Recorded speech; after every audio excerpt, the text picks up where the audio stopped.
Now let me welcome onto the field of 68 BYU star Richie Saunders, who is having a breakout junior season, averaging 16 points. Richie, it's good to have you on, man. It's great to see you. Hey, happy to be here. So you guys have won seven in a row. You've won 11 of your last 13. And I think it's pretty easy to say that your season has turned around here.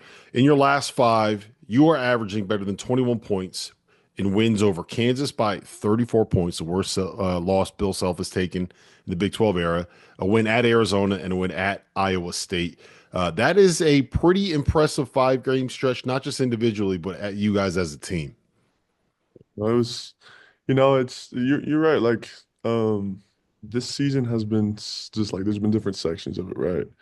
There's been a lot of ups and downs, but I've just been super happy with just the response of my guys of not getting too down and not getting too high of just coming in and we just get work done and having confidence in ourselves and it's been a fun little streak. I'm sure it has. I'm sure it has. Winning those games, really impressive, It's especially such good places to play though. Like, I'm right. telling you, like it's like there's nothing better than that in basketball than when you're like the place is just rocking and like it's so fun, man. What has been, if I said to you, kind of what's been the main reason why you guys have been able to I don't want to say flip it because it's not like you were playing poorly, but Yeah. you had some losses there that, even early in the season, Providence, looking back, Utah, like some that you'd like to get back. What's been the biggest reason that you've been able to win these games? Yeah, that's a really good question. I feel like I mean the first thing that comes to mind is what I just kind of talked about of just like resilience. Just be okay with not knowing everything, right? Like we've had to figure each other out. We've had to figure out the staff out, and they've had to figure us out. It's been just such a big learning experience. And so, like just I'd say that's got to be in my mind the biggest thing um, is just being willing to like have a growth mindset um, and just keep bouncing back. Because you're right, like it was like we're talking at Providence, which that was so hard, to get it even with second game of the Big 12 getting blown out at Houston, which they're incredible. But like those are big gut check times. And but yeah, we've had to figure each other out. One of the things that I, looking at it from the outside, it feels like KY took a little while to figure out the difference in the college game and the pro game, right? Like your head coach is a guy coming from the NBA. Your offensive and defensive coordinators are guys that are coming from the professional ranks, and it's more physical in college. There's less of a everybody runs the same thing in the NBA, right? Everyone has the same lingo, everyone has the same verbiage. It's all the same stuff. And then you come to college and you're allowed to make contact. You're allowed to check cutters. It's a very different game, and it feels like it took them a little while to figure out like, okay, these are the things that we can do that will work at this level versus what we were trying to do that maybe didn't work quite as well. Yeah, no, there's what you're saying is true. Like that's just how it is. And I mean, like it's been awesome though to be able to um just to see that and to be able to be a part of figuring it out, we got such a good staff and like they're clearly just experts in their field and yes, it's been a little different for them, like not being in the NBA or in Europe or whatever, right? Like, but it's been cool to see it come together, be a part of it. All right, give me the biggest difference between a Mark Pope practice and a Kevin Young practice. That's that's a good question. Yeah, there's similarities and there's a lot of differences. They're just personality wise, they're just complete different, right? Um, and like Mark Pope is just he's so good at getting people going. Like he's just such a Energy, high right? guy. Crazy energy. Yeah. Like that dude will do anything. He don't care about making a fool of himself. Like he's gonna he's gonna he's gonna do his best to get his guys going, which is awesome. And like I loved like playing for him. At the same time, like Coach Young is just different in that regard. Like he just is more of like let's just come in, um let's be blunt and let's just let's just put our heads down, and which is just different styles. And I just say that's definitely just the biggest overall or overarching difference. So After you like wait, hold on, Rob. You can admit it that you like Kevin Young better because let's face it, he's giving you Hey, more it's so minutes. different. They're so He's different. giving you more minutes. We can say that. It's okay. Come on. Yeah, I think the world of Popes, and it's been such a fun year. So when he left, you opted to enter the portal, and Yeah. I think you were there for maybe a week and a half, and then you ended up coming back to BYU. What was the thought process there? Was there ever any real consideration of leaving BYU and transferring elsewhere? And what was the pitch from Kevin Young that eventually got you back? Yeah, man, like it's like such a freaking crazy time in my life. Like it was that was such a just flipped my whole world upside down. But yeah, so like we felt like needed to be in the portal and ultimately it was between BYU and Kentucky, right? And like I always like I've said this, it's just like if people understood how close it was, like Really? yeah, like it was like again, like I've known the Popes forever, and I like it's like, and they just, um, I know that he'd be great there, and I knew what it would be like to play for him and stuff, right? So it's like that's the thing. It's like people is like it was just so close, right? I remember like it was. Um, like I watched a lot of film in the portal with Coach Young. I just over Zoom or whatever. Like we would just watch a lot of film and just to see like his perspective and see where he saw me. And like the biggest thing is like I just loved how he helped me to raise my sights. He helped me to raise my sights as a player, as a defender, and as an offensive player. Of just like a lot of people like say like, oh, well, come on, I'm gonna get you to wherever, right? Like, but he just was so specific with like, no, this is where I think you can improve and how I'm gonna help you to improve in these areas. And I actually um I was sitting in a taxi in Guatemala when I just was like, man, like I think I think we gotta stay. And so I turned to my wife Sierra and I'm just like, man, like I think we need to stay. And right, like it's scary in those moments because you're like, I don't really know if it's the right decision or whatever. But moving down the line now, like we're like we know it would have been great there. I do believe that. But um like we're super happy with where we're at and playing for KY and stuff. It's been awesome. Okay, you're gonna have to elaborate on the taxi in Guatemala Yeah. part. Yeah, right. So That's where I was going to. well, like so here we are. So you're like we're stuck here, right? Just playing basketball the whole time. And so we were like, man, we gotta get away. Like we just gotta get away mentally. And of course, um, the time that we tried to get away was right when all this stuff was going on. So I take my visit to Kentucky and then like get home and stay in Salt Lake because the next early morning we're on a flight to Central America and um it just was like freaking so stressful. And even though we were trying to get away mentally, but it just literally all just followed us with even the freaking like Central America, right? But yeah, just I'm What were sitting. you doing over there? Why did you Um, choose? Yeah, yeah, what were you just doing? so I like serving a mission. Like I ended up serving in Seattle, and I met a lot of people from Guatemala and Belize, and so kind of just wanted to. It's just a super pretty part of the world, and so I wanted to go and kind of experience those cultures. And it was an incredible trip, but it was funny just being like, of course, it's literally when we were trying to get away, but. All right, so give me the origin of the headband.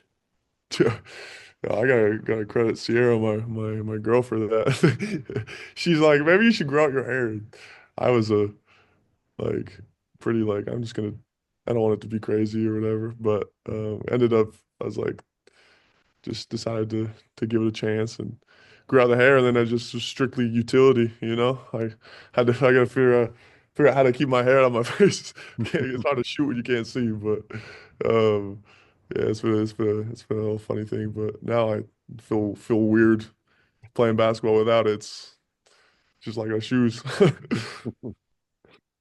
So Utah as a basketball state has always kind of fascinated me, right? Yep. Like it's this huge state in terms of space, but like all the population is this one little sliver of land like right next to the Wasatch Mountains, right? And there's always like this pipeline of basketball players that end up at BYU, at Utah State, at Utah. And all these programs are good. Why? Why are there so many good basketball players that come out of like this one little spot of land in this state where there's basically nothing but national parks there?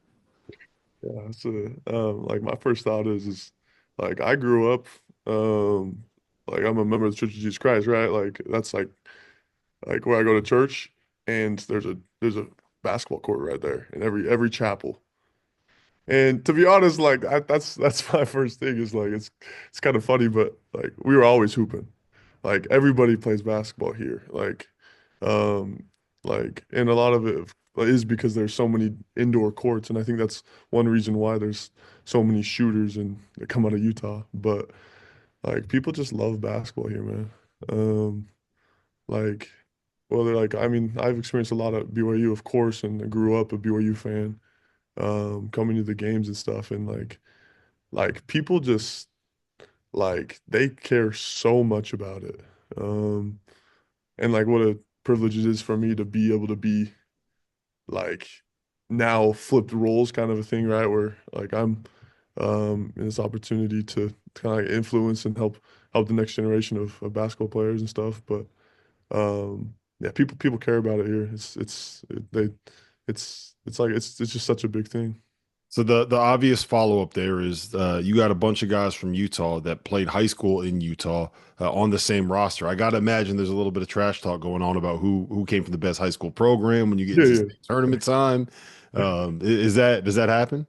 Yeah, it definitely does. I mean, I was like, I graduated from Wasatch Academy, so mine was a little different. But I like me and Foos and Kaba were there, but it's funny hearing everybody like. I mean, I had one of the walk-ons on our team who's an incredible shooter. I remember him hitting a big shot to knock me out of state tournament I think my freshman year. Like it's funny because like we just all grew up playing against each other. All right. So who's the best Super Smash Brothers player on the team? Man, it's not me. I'll just put that out there right there. I've they treat me like a little kid, but no, I'd say Dawson Baker is man, yes, that's the dude right there. I didn't grow up playing video games, but I kind of just learned playing on the road. But anytime Dawson is not on my team, man, D-Bake is cooking me. He's making me look like a fool. You speak four languages, is that correct? Yeah, I mean, I would say I'm sadly losing one of them, but Which one? the Malagasy language of Madagascar. Because you were supposed to take your mission there before Yeah, COVID, right? that's right. Yeah, I just no, I don't not a whole lot of Malagasys here. You know what I'm saying? I'm not going walking to class and hearing Malagasy spoken, sadly. But yeah, So so I mean, you but bought a house? You bought yeah, a yeah, house recently? it was within the last year. Yeah. Congrats. Congrats. What's that been like as a homeowner? Have you figured out yet that it never ends, the money Yeah, you I'm spend on learning. a house? Yeah, I'm learning, and it's been good. I think first time it's been fun, you know. Like I like to like I'm a kind of a busy person, right? Like I gotta be doing something, so it's been good to always have something. But yeah, no, it's like we actually have some tenants, and so like learning Nice. to do that too has been good and juggling it all, but we're figuring it out, you know. Are you who mows the lawn? Is that you? That's me. Yeah, that's how I'm. Me as a little kid, that was always me. And no, now doing it for my own yard is it's definitely a little better than my parents. I thought I loved it for about 2 summers, and then I Yeah, I'm got sure. like this I'm is I'm you not know there yet what though. I'm not there yet. this is a little too much. I should have bought a smaller yard. Maybe a townhouse sounds pretty good right about Yeah. now. Put some gravel out or something. I don't know. Are you going to are you going to have to mow AJ DeMontis' lawn next year? Because, Yeah, you know, that was actually in the recruiting pitch. So he said, "No lawnmower. I got to do scissors or something." right, you got to listen. There's a lot you guys are going to have to do for him. He's a Massachusetts guy, so I know him pretty well. Man, he is. You're playing with a super talented freshman this year. You get to play with another next year. Yeah. No, I'm really excited. I mean, of course, we're staying in the present and gonna finish off this year, but I'm excited to see if like it's gonna be great. And he's gonna be good. All right, so keep it in the present, and we can kind of wrap it up with this. What is the key to you guys being able to find a way to make a run in one of these tournaments, right? Whether it's the Big 12 tournament, the NCAA tournament, what has to, I'm not going to say has to happen, what has to continue to happen for you guys to stay on this hot streak? Yeah. I mean, it's a couple things come to mind, right? Like one, like we gotta take care of this ball.